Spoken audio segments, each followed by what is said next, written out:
Bien, bienvenidos todos. Vamos comenzando nuestra sesión del día de hoy. El día de hoy vamos a dar continuidad al tema de mercado accionario, nada más ya para cerrar este tema. ¿Okay? Bien, ya veíamos entonces ayer en el video de En Pocas Palabras, que está en Netflix, ustedes lo pueden buscar dentro de la serie En Pocas Palabras, como Stock Market o Mercado Accionario. ¿Okay? Entonces, ayer platicábamos o veíamos en el video cómo es la colocación de las acciones, digamos, a grandes rasgos o de una manera, pues, fácil de entender. Una empresa, en este caso era una empresa de limonada, y esta chava, esta niña quería, pues, expandir sus productos y necesitaba fondearse de alguna manera. Nosotros ya sabemos que hay tres formas en las que nos podemos fondear. Una, pues, es con un préstamo bancario. Dos, es emitiendo deuda o emitiendo pagarés. Y la tercera es vendiendo acciones de nuestra empresa. ¿Qué es esto? Pues que voy a vender eh, una parte de mi empresa a cambio de capital fresco para poder expandirme o para poder sacar una nueva línea de productos. Entonces, ella vendió acciones a diferentes de sus amigos, y eso lo veíamos como una colocación primaria, ¿no? La primera vez que nosotros vendemos las acciones, y ella se hace de capital, y entonces empieza a poder generar más productos, o empieza a generar o a crecer su línea de productos. Pasado el tiempo, ella no se ve obligada a pagar ningún rendimiento a los accionistas, siempre y cuando el nuevo proyecto o la empresa pues genere utilidades. Y si genera utilidades, habrá que pensar entonces si las vamos a reinvertir en la empresa para sacar otra línea de productos, o para incentivar a los empleados, o para inyectar dinero a la empresa. Y después de ello, si nosotros como accionistas tomamos la decisión de si darnos un premio o repartir utilidades a nosotros mismos, pues lo haremos, ¿no? Sin embargo, también veíamos que el repartir utilidades, cuando no tenemos una empresa bastante consolidada, o cuando la empresa pudiera estar en ciertos problemas, puede ser contraproducente. ¿Por qué? Porque como veíamos en el video, lo que pasó a esta empresa de papel es que los accionistas decidían que todas las utilidades fueran repartidas entre los accionistas mismos, sin incentivar a los empleados y sin sacar productos nuevos. Entonces, eventualmente, al no reinvertir sus utilidades, la empresa cayó pues en una quiebra, ¿no? Se fue a la quiebra porque no pudo ya sostenerse, no pudo sacar nuevos productos, y la venta de los productos que ya tenía cada vez era menor y menor. Entonces, es un problema también, pues sí, es un problema el hecho de que estemos repartiendo los dividendos todo el tiempo entre los accionistas, aunque los accionistas, claro que esperan recibir algo a cambio a partir de su inversión, ¿no? Entonces, hay que someterlo, digamos, a consejo, y hay que someterlo pues a planeación, si es que decidimos reinvertirlo, o si es que decidimos pagar utilidades a los accionistas. Veíamos también pues que consejos que nos dan los grandes inversionistas, pues es que si no tenemos el tiempo suficiente de analizar una empresa, podríamos comprar fondos, o podríamos comprar pequeñas acciones de fondos que ya están indizados. ¿Qué era esto? Pues poder comprar una pequeña parte de una acción de una empresa de tecnología, y meterle también una pequeña parte de una acción de una empresa de comida, de hotelería, de industria, etcétera, ¿no? Y tener un portafolio diversificado, o que nos indizáramos, que compráramos acciones que estén indizadas a vaya la redundancia, pues algún índice, ¿no? Y veíamos pues que hay diferentes índices que nos van a generar información valiosa acerca de una industria en general o de un país en general. Platicábamos entonces que el Nasdaq es aquel índice de Estados Unidos, Nasdaq 500, que tiene las 500 empresas más representativas de tecnología, ¿no? Entonces, si nosotros volteamos a ver los números del Nasdaq, y si nos dice que el Nasdaq 500 está subiendo, podremos entender que en promedio todas esas empresas de alguna manera están creciendo o están generando pues utilidades. Si nosotros vemos un Nasdaq 20, que son la muestra de las 20 más representativas empresas en tecnología, y vemos que su número va bajando, podremos asumir entonces que en promedio esas 20 empresas de alguna manera no están teniendo tan buen desempeño como se esperaba, ¿no? ¿Qué más? Bueno, pues eso sobre el mercado accionario. Y el día de hoy entonces vamos a ver los inicios del mercado accionario en México, cómo es un poco de su funcionamiento, algo de su regulación y los índices principales. Okay. Entonces vamos a ver un poquito más bien sobre la historia de la Bolsa Mexicana durante esta sesión. ¿Okay? La Bolsa Mexicana de Valores empiezan las negociaciones por ahí de 1850 bueno, empiezan las negociaciones en 1850, pero no teníamos todavía esta estructura o esta bolsa como tal en donde poder hacer los negocios. Ustedes recuerdan que en el video también todo empezó en la calle, en la Wall Street, ¿sí? Con señores pues bien arreglados que fueron ahí a intercambiar sus papeles. Tal como tal, no tenían un espacio definido, pero empezaron a definirse pues ahí afuera de las casas en la calle de Wall Street. ¿Okay? La Bolsa Mercantil de México se constituyó hasta 1886, ¿sí? Como pues, un tiempo después. Y en 1975 el mercado accionario cambió su nombre al que actualmente conserva como Bolsa Mexicana de Valores. Realmente, como tal, la Bolsa Mexicana de Valores empieza apenas hasta el 75, o sea, muchísimos años después de que ya se hacían ciertas transacciones pues mercantiles de acciones o de papel. ¿Okay? En un principio, las acciones eran títulos de papel que los inversionistas intercambiaban físicamente, aunque esto no limitaba severamente su libre operación. No fue sino hasta el 99 que la totalidad de la negociación accionaria se incorporó a un sistema electrónico de negociación denominado Sistema Electrónico de Negociación, Transacción, Registro y Asignación. Entonces, hasta el 99 todavía hacíamos transacciones de papel y papel, ¿sí? O sea, todavía íbamos al piso de remates a gritar cuántas acciones quería algún inversionista. Recuerden que como tal los inversionistas estaban detrás del teléfono y después del teléfono alguien les contestaba y son los traders, ¿okay? Las personas que nos van a ayudar a colocar o a hacer la compra o la venta de nuestras acciones. Nosotros como accionistas solamente levantábamos el teléfono y comprábamos o pedíamos una cotización para comprar ciertas acciones. La persona que nos contesta es un trader y ese es, perdón, y ese es quien va a gritar o quien va a solicitar tantas acciones de Grupo Carso, por así decirlo, ¿no? Ahora ya no es necesario ese proceso y lo podemos hacer por manera electrónica con este sistema electrónico de negociación, transacción, registro y asignación.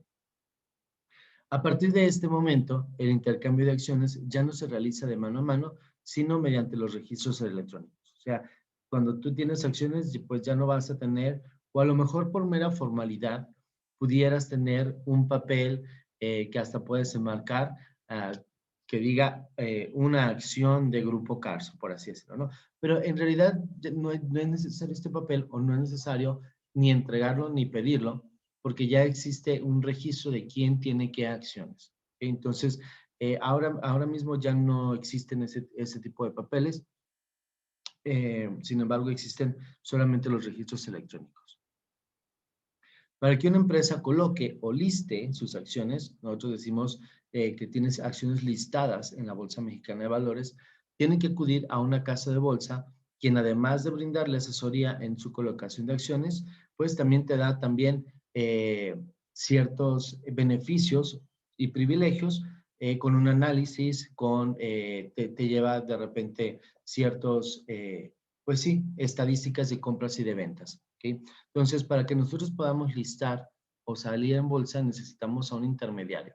¿Y quiénes van a ser? Va a ser una casa de bolsa. Yo me acerco como Pollo Bronco a lo mejor y le digo a la casa de bolsa, oye, necesito sacar acciones o me gustaría emitir acciones y ellos nos van a guiar paso a paso con la documentación y con pues todos los requisitos que necesitemos para salir a listar en bolsa. Todos los inversionistas, tanto nacionales como extranjeros, que desean hacer operaciones en la Bolsa Mexicana de Valores, tienen que abrir una cuenta en la casa de bolsa. O sea, no es como que no eres cliente de la casa de bolsa, o sea, finalmente sí tienes que serlo. La interacción entre la demanda y la oferta de acciones determina el precio de las mismas en el mercado, ¿sí?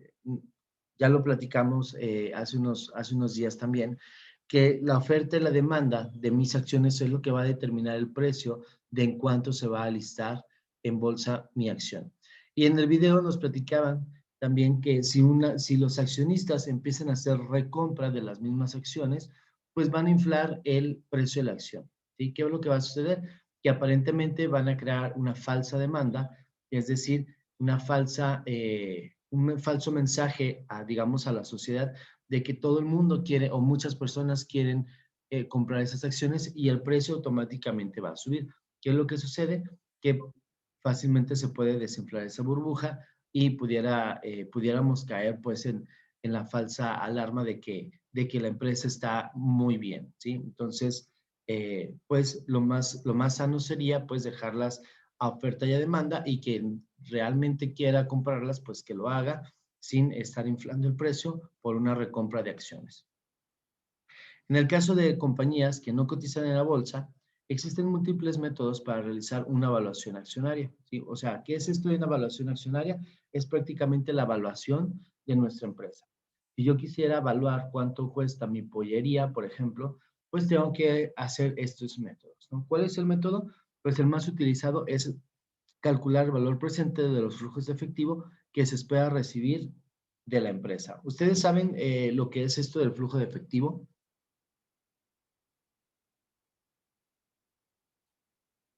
¿No? Sí, sí sabemos, no sabemos.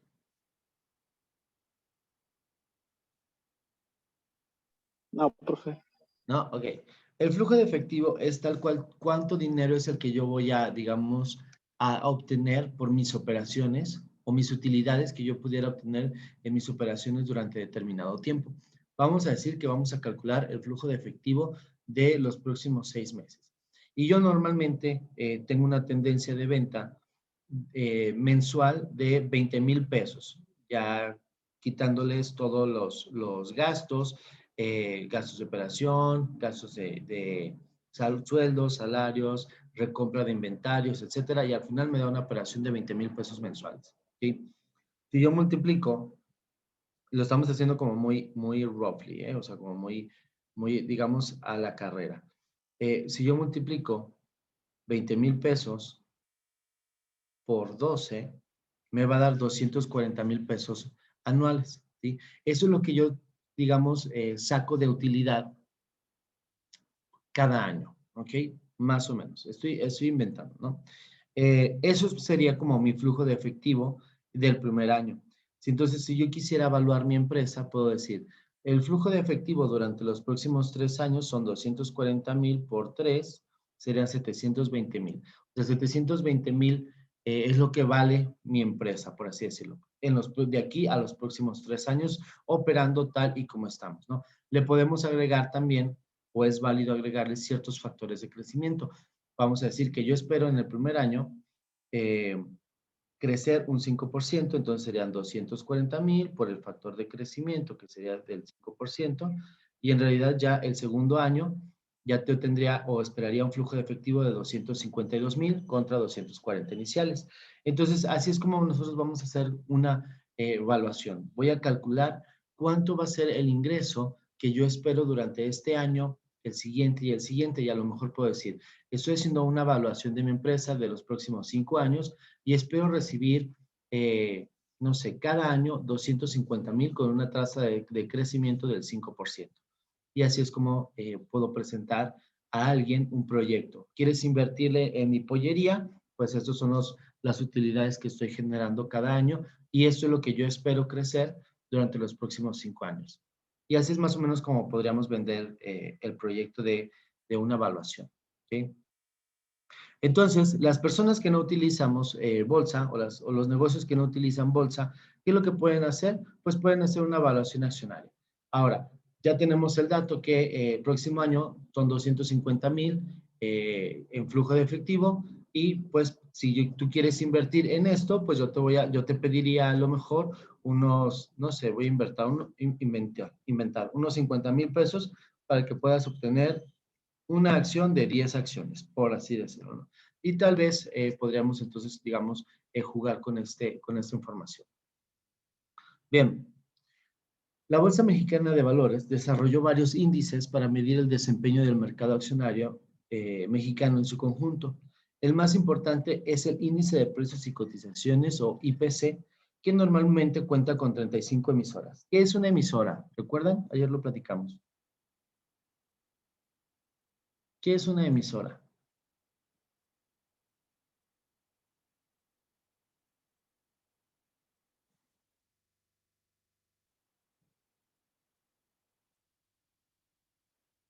¿No? A ver, dice, la Bolsa Mexicana de Valores desarrolló varios índices para medir el desempeño del mercado accionario. El más importante es el Índice de Precios y Cotizaciones, que cuenta con 35 emisoras. ¿Qué es esto? Pues un índice agarra las principales acciones, ¿sí? Y es el que te dice si estas acciones están a la alza o están a la baja o están en el desempeño. Entonces, una emisora es una empresa, ¿ok? Dice, normalmente cuenta con 35 emisoras, o sea, 35 empresas. Es una muestra representativa de las 35 empresas más importantes que cotizan en la Bolsa Mexicana de Valores. ¿Qué es esto? Pues que vamos a ver en ese índice, o si ese índice sube, vamos a pensar que las 35 empresas más importantes que cotizan en bolsa tienen un buen desempeño o están creciendo o están elevando el precio de su acción por alguna razón. ¿Okay? Si ese índice, si el IPC empieza a retroceder o baja, pues a lo mejor podemos pensar que en promedio todas esas 35 empresas tienen una contracción, o sea, tienen un mal desempeño en sus operaciones y eso les está impactando en el precio de sus acciones. ¿Ok? Entonces, una emisora es una empresa. El IPC es la muestra representativa de las 35 empresas más importantes de México que cotizan en bolsa. Asimismo, si un inversionista quiere mitigar el riesgo de comprar acciones, busca replicar el rendimiento de algunos índices sin tener que adquirir los títulos de las emisoras respectivas. Y entonces puede invertir en títulos referenciados a acciones o bien llamados TRACs. ¿Alguien puede explicarnos qué es esto? ¿Qué significa? Ya lo hemos platicado.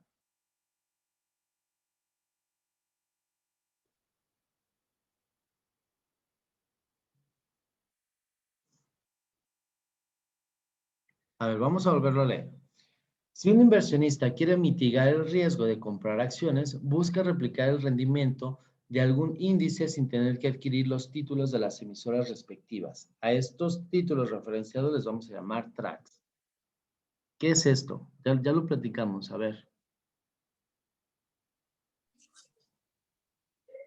Era la empresa que decía que juntaba como tu dinero y se lo repartía a diferentes empresas en una pequeña cantidad. Sí, exactamente. Tienes la idea perfecto. Acuérdense que es el mismo consejo que nos da este gran inversionista. No tienes el tiempo, ¿sí?, para analizar tal cual una empresa o quieres mitigar el riesgo, pues no pongas todos los huevos en una sola canasta. ¿Qué es lo que vas a hacer? Vas a comprar un título referenciado a un índice, ¿sí? ¿Qué es esto? Que vas a comprar, digamos, una acción del IPC o una acción del Nasdaq 500 o una acción del Nasdaq 20. ¿Okay? O sea, no estás comprando una acción de Grupo Carso, más bien estás comprando un pedacito de las 35 empresas más representativas. ¿Para qué? Para mitigar tu riesgo. ¿Para qué? Para que si a una sola le va muy mal, no sea la de malas que tú compraste la acción de esa. O sea, que entre todas, en promedio, digamos, en promedio, pues salgan un poco mejor. A alguna a lo mejor le fue súper bien y a otra muy mal, pero en promedio, pues así no pierdes, ¿no? Entonces, para mitigar tu riesgo, lo que se recomienda, pues es comprar tracks, ¿ok? O comprar acciones de algún índice para que tú pudieras, digamos, equilibrarte, para que tú puedas tener una diversificación inteligente y mitigues tu riesgo de perderlo todo si pones todo tu dinero en una sola acción. ¿Okay? Estos valores son instrumentos emitidos por instituciones financieras que están vinculados a un conjunto de acciones. Por ejemplo, el track que replica el IPC se llama NASDAQ. ¿Okay? Entonces, si tú quisieras comprar acciones del IPC, pues estarías comprando un NASDAQ. ¿Qué incluiría ese NASDAQ? Un pedacito de las 35 emisoras más importantes o un pedacito de las 35 acciones más importantes del IPC, perdón, de la Bolsa Mexicana. ¿Okay? Bien, entonces volvemos a repetir lo del mercado primario y mercado secundario. Donde se produce la primera emisión de acciones, la primera emisión de acciones se puede usar para emplear el capital de una empresa o para vender parte del capital de la misma. La primera emisión de acciones se denomina IPO, que significa Initial Public Offering. ¿Okay? Ayer también en el video había un pedacito, como un par de segundos, donde dice, fulanito, Diego no pudo estar durante el IPO. ¿Okay? Y entonces, para poder acceder, acceder a esas acciones, tuvo que ir a mercado secundario. ¿Qué es lo que pasó con Dieguito, o como quiera que se llamaba el niño? No pudo llegar a Initial Public Offer. O sea, no pudo llegar a la primera vez que sacaron las acciones. ¿Sí? Y usualmente, solo pocos y grandes inversionistas tienen acceso al IPO. ¿Sí? Generalmente casi siempre es pues con amigos, ¿no? O sea, con el circulito de inversionistas que son amiguitos, pues a ellos les ofrecen primero las acciones, o sea, entrar a un mercado primario. Después, lo que nosotros hacemos ya más tarde, cuando los de mercado primario deciden vender sus acciones, pues la venderán en un mercado secundario, que es como le hizo Dieguito. Dieguito ya fue después con los inversionistas iniciales y les dijo, oigan, me interesa tu acción de las limonadas, ¿me la puedes vender? Ah, claro que sí, hubo alguien que le dijo y entonces hicieron esa transacción en un mercado secundario. ¿Por qué mercado secundario? Porque la inicial dueña de las limonadas, ya no le entregó a Dieguito el papel, sino que ya fue un inversionista, un segundo inversionista que le entregó a Dieguito. ¿Okay? Entonces, el mercado secundario es donde se intercambian las acciones ya emitidas en el mercado primario. En un mercado secundario, un coordinador se encarga de tomar las órdenes de acuerdo a su precio. Las acciones no se entregan físicamente. O sea, actualmente ya las acciones se hacen por medio del registro y ya queda registrado que ya, digamos, una niña ya no es accionaria de la limonada, sino ya Dieguito ahora es el nuevo accionista.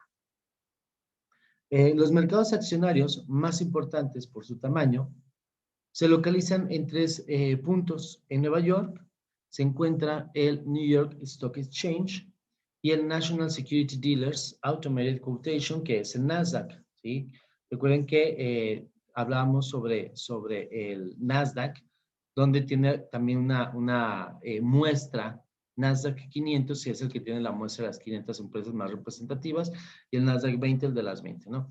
Y entonces, ¿cómo se le llama, digamos, como no es la Bolsa Mexicana de Nueva York? Pues es el New York Exchange, ¿ok? New York Stock Exchange. Y en Londres, pues es el London Stock Exchange. Y Japón es el Tokyo Stock Exchange. ¿Sí? Stock es de acciones. Y bueno, esos son los puntos más importantes por su tamaño. Finalmente, ya para cerrar el tema de mercado accionario, los principales índices del mundo son los siguientes. A ver, vamos a retomar el tema del índice. ¿Qué era un índice? ¿Alguien que nos recuerde?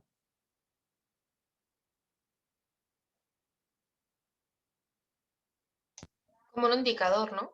Ajá, es un indicador y es el que tiene la muestra representativa de prácticamente todo el mercado, ¿sí?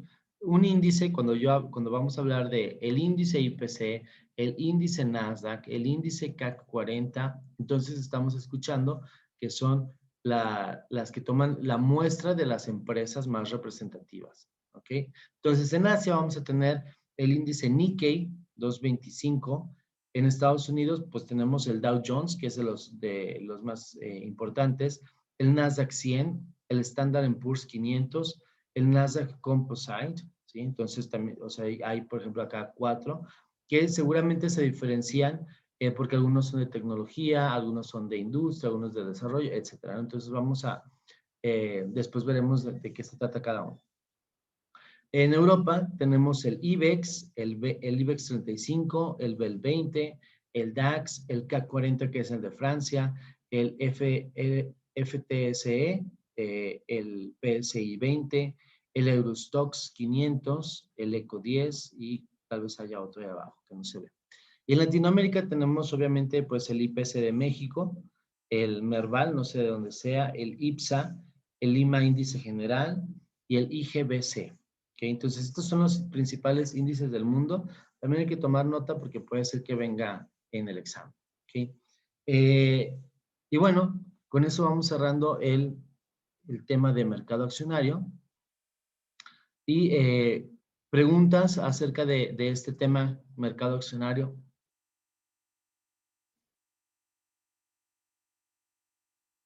¿No preguntas? No, ¿Todo claro?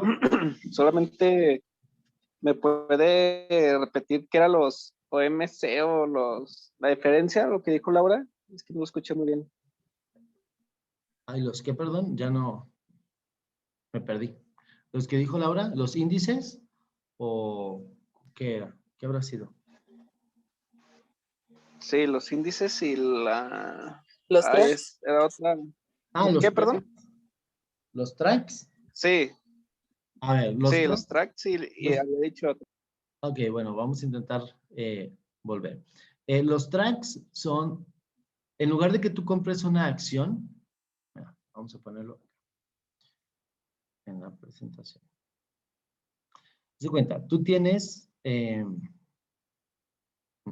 ¿cómo lo podemos representar? Ay, dejé de compartir. Tú tienes, pues bueno, aquí tenemos un pizarrón. Ok, aquí tenemos un pizarrón. Y entonces vamos a tener nosotros la empresa 1. Esta es una empresa. Y esta se dedica a la fabricación de papel. ¿Ok? Y luego vamos a tener la empresa 2.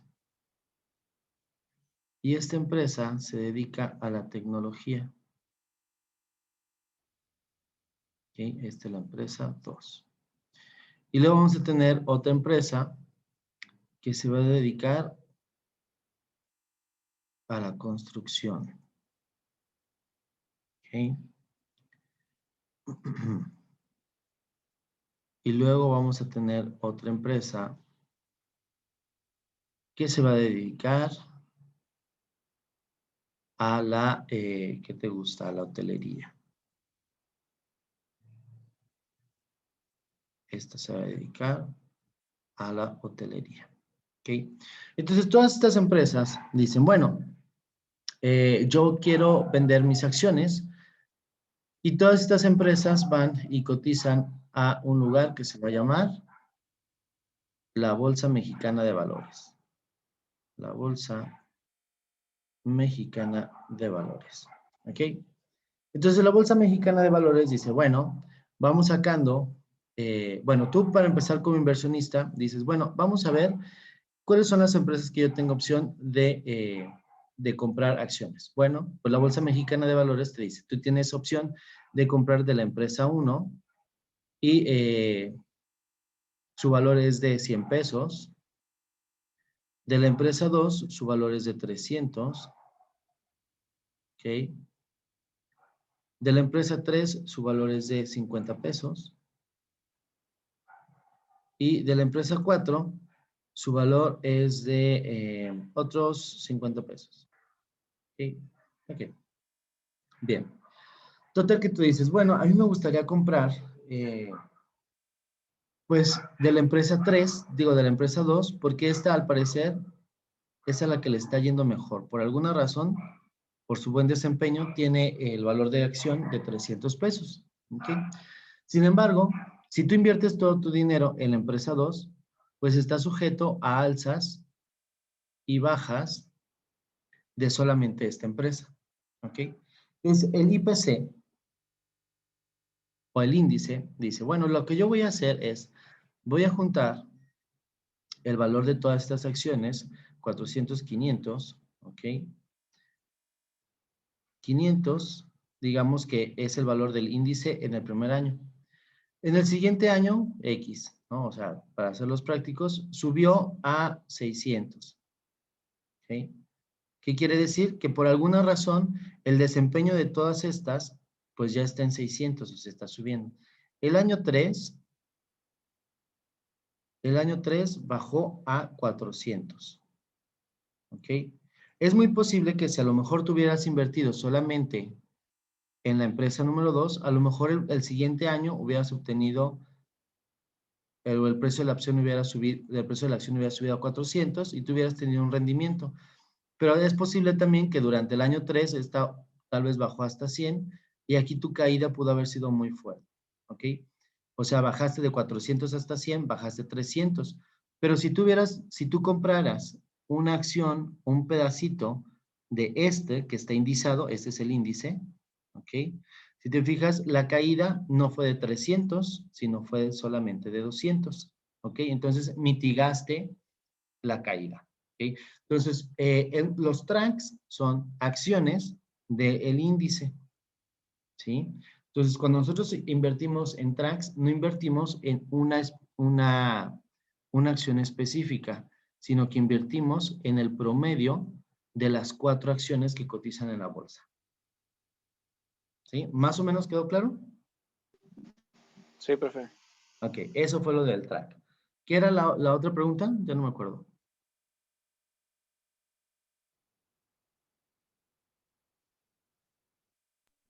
Yo solo era esa.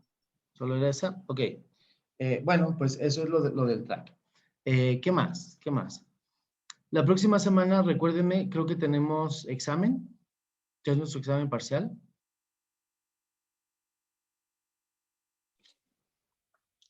Sí, ya serían los exámenes, pero en coordinación no me han pasado los horarios. Ok. Yo me imagino, porque normalmente ya sabemos cómo trabajan, seguramente que nos van a decir que va a ser el lunes. ¿Ok?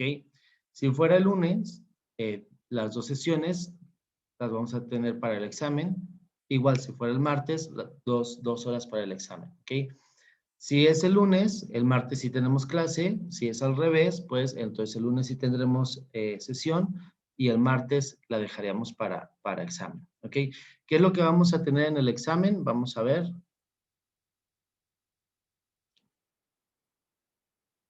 Para fines de examen.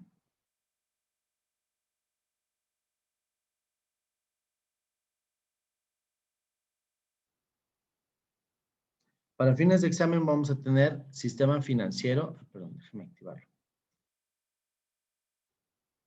Las presentaciones que tenemos visibles ya en la plataforma que van a ser,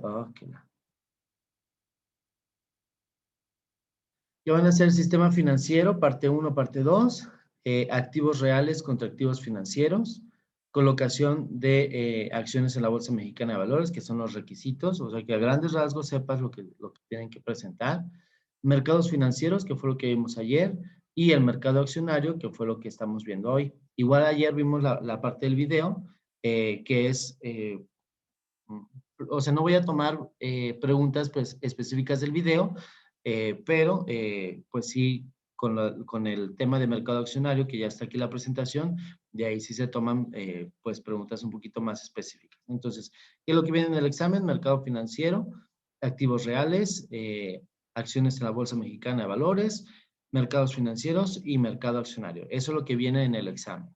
¿Ok? Tenemos el quiz el día de hoy. Ahora a las 10 se activa el quiz de Sistema Financiero Mexicano para que lo puedan tomar. Para quienes no alcancen, escuchen bien, para los que tienen que hacer algo o no lo pueden tomar de inmediato, mi sugerencia es que lo hagan de inmediato, pero para los que tengan algún problema, va a estar habilitado nuevamente de 4 a 4:30 por única ocasión. A ver, entiendan que precisamente ustedes tienen que estar disponibles la próxima hora solamente para hacer esta actividad, ¿ok? Entonces, por favor, háganse espacio, tómense su tiempo durante esa hora de los martes de 10 a 11 de la mañana para poder hacer esta actividad. Solamente por esta ocasión lo vamos a activar también, no solamente de 10 a 11, sino de 4 a 4 y media. Solamente por esta ocasión. ¿Ok? ¿Dudas acerca de lo que tenemos que hacer? No. Profe, yo tengo una duda, pero de los exámenes. ¿Cómo son los suyos? O sea, de respuesta múltiple y... Igualitos que son los quizzes, así son los exámenes. De respuesta múltiple. De opciones múltiples, perdón. Así igualitos. Y serán 15 preguntas. Ponle tú que 20 si me pongo muy creativo. Con un tiempo de como minuto y medio por pregunta. Entonces, si son 10 preguntas, pues serían 15 minutos para contestar el examen. Si son 20 preguntas, tienes 30 minutos para contestar el examen. Si son, y así, o sea, multiplícalo por 1.5. Por eso es importante que hagamos nuestros mapas conceptuales, para que tú en la hora del examen, pues vaya, puedas consultarlo, pues, o sea, no es descabellado ni estoy pensando que lo vas a hacer sin abrir los apuntes, etcétera, ¿no? Entonces, por eso para mí, y yo les hago mucho hincapié en que hagan bien sus mapas conceptuales para que tengan la información fresca y rápida y bien a la mano, ¿ok? Entonces, por ello es que es importante que hagamos nuestros mapas conceptuales de cada uno de los temas, ¿ok? ¿Dudas, preguntas acerca de las actividades y el examen próxima semana? No, profe. ¿Todo bien? Ok, pues si no hay más dudas o preguntas, ya nos podemos retirar a hacer nuestra actividad del quiz. ¿Vale? Ok. Muchísimas Gracias. gracias a todos, que tengan un bonito día y nos vemos la próxima semana.